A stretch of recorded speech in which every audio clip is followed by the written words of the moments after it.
Narsampet depot RTC driver Shankar Goud చికిత్స పొందుతూ నిన్న రాత్రి చనిపోయాడు. నిన్న ఆర్టీసీ సమ్మెలో పాల్గొన్నారు శంకర్ గౌడ్. నర్సంపేట బస్టాండ్ ముందు పెట్రోల్ పోసుకొని నిప్పంటించుకున్నారు. వెంటనే ఆయన్ని వరంగల్ ఎంజీఎంకి తరలించారు. అక్కడి నుంచి మెరుగైన వైద్యం కోసం కంచన్బాగ్ డిఆర్డీఓ అపోలో హాస్పిటల్కి తరలించారు. హాస్పిటల్లో చికిత్స పొందుతూ నిన్న రాత్రి 2:30 సమయంలో శంకర్ గౌడ్ మృతి చెందారు. నిన్న జరిగిన దృశ్యాలే మనం చూస్తున్నాం. తన ఒంటికి పెట్రోల్ పోసుకొని నిప్పంటించుకున్నాడు శంకర్ గౌడ్. ఆ ఫోటోగ్రాఫ్లో మీరు చూస్తున్న వ్యక్తే ఆర్టీసీ డ్రైవర్ శంకర్ గౌడ్. ఆ మంటలు అంటుకున్న వెంటనే ఆ చుట్టుపక్కన ఉన్న వాళ్ళంతా కూడా, తోటి కార్మికులంతా కూడా ఆర్పడానికి ప్రయత్నించారు. ఆర్పిన తర్వాత ఇమ్మీడియట్గా హాస్పిటల్కి తీసుకువెళ్లారు. కానీ దురదృష్టవశాత్తు రాత్రి 2 గంటల సమయంలో శంకర్ గౌడ్ చనిపోయారు. కుటుంబ సభ్యులు అధికారుల సమక్షంలో పోస్టుమార్టం నిర్వహించారు వైద్యులు. పోస్టుమార్టం అనంతరం మృతదేహాన్ని స్వగ్రామానికి తరలించినట్లుగా చెప్పారు రాజేంద్రనగర్ డీసీపీ శ్రీనివాస్. అంతకుముందు డ్రైవర్ శంకర్ గౌడ్ కుటుంబాన్ని హాస్పిటల్లో పరామర్శించారు మంత్రి పొన్నం ప్రభాకర్. ప్రభుత్వం తరపున వారికి అండగా ఉంటామని భరోసా ఇచ్చారు.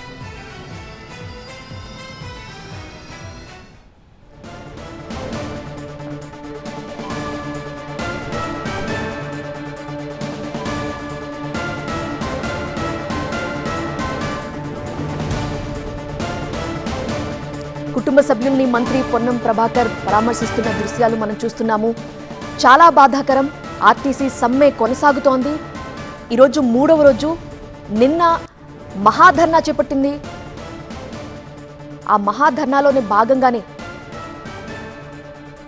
శంకర్ గౌడ్ నిన్న పెట్రోల్ పోసుకొని నిప్పంటించుకున్నాడు తన ఒంటికి. ఎవరు ఊహించలేదు. హఠాత్ పరిణామం అనే చెప్పాలి. చూసిన వాళ్ళందరూ ఒక్కసారిగా షాక్కి గురయ్యారు. వెంటనే అతనికి ఆ అంటుకున్న మంటల్ని ఆర్పడానికి వాళ్ళంతా కూడా శ్రమించారు. ఆర్పడానికి ప్రయత్నించారు. వాళ్ళ షర్ట్స్ విప్పేసి త్వరగా మంటల్ని ఆర్పడానికి ప్రయత్నించారు.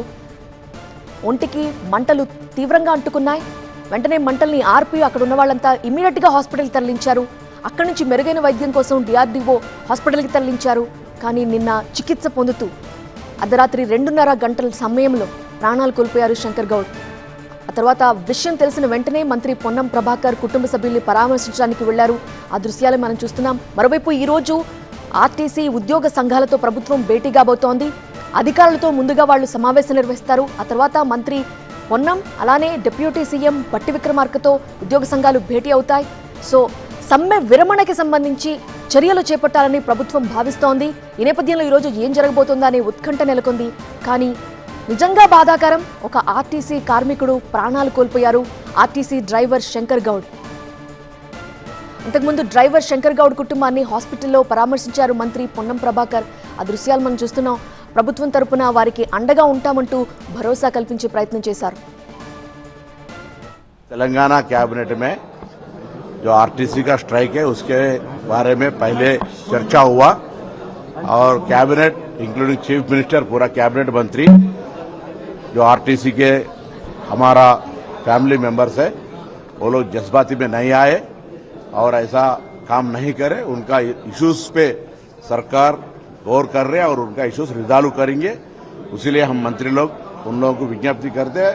डेफिनेटली हम उनको जो डिप्टी सीएम का नेतृत्व में बुलाएंगे उसका मसलों को रिजॉल्व करेंगे. ऐसा जज्बाती में अगर कोई भी बोले तो आप मत आइए. आपके लिए हम ये सरकार प्रजापालना सरकार है. आप लोगों का पूरा इश्यूज रिजॉल्व करेंगे.